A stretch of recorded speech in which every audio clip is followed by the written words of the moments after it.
हमारे यहाँ विभिन्न ग्रंथों में अनेक प्रकार की बातें, अनेक मतों के बारे में लिखा है, उनके परिणाम के बारे में भी लिखा है। जब उनका पालन करने पर भी कहीं से कोई उत्तर नहीं मिलता, तब लोग हताश हो जाते हैं। इतनी सारी टीकाएं हैं, भाष्य हैं, उन सबको पढ़ने के बाद भी हम कुछ समझ नहीं पाते। प्राणपण से कोशिश करने पर भी जब समझ में कुछ नहीं आता, तब हताशा उभरती है। अगर सभी लोग इस बात को अपने मन प्राण से समझ लें कि हम में कोई अंतर नहीं है, विश्व के समस्त प्राणियों के लिए दरवाजा खुला हुआ है।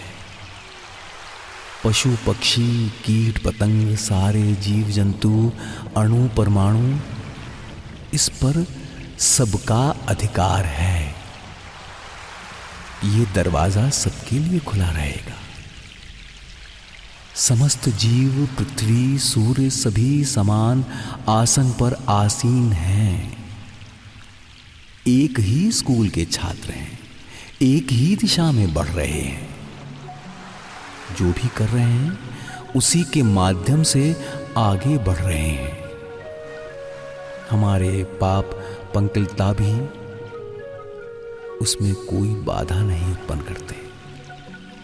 माया मोह काम क्रोध की पोटली को लिए हुए भी हम आगे बढ़ेंगे। वेद उपनिषद में उस दरवाजे तक जाने के लिए हितोपदेश हैं। सब कुछ पढ़ने याद कर लेने के बाद भी असली दरवाजा बंद ही रहता है। दरवाजा खुला या नहीं समझ में नहीं आता। इतने ग्रंथ पढ़ने का, इतना समय नष्ट करने का अवसर हमारे पास नहीं है।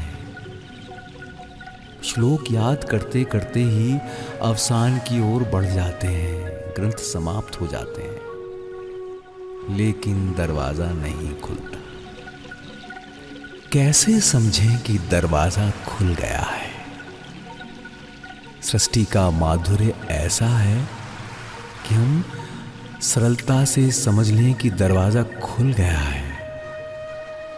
हमारे संसार के समस्त जीव पृथ्वी पहाड़ हम सभी एक ही नियम से आबद्ध होकर एक ही ओर जा रहे हैं। धर्म क्षेत्र में एक ही आसन पर आसीन है।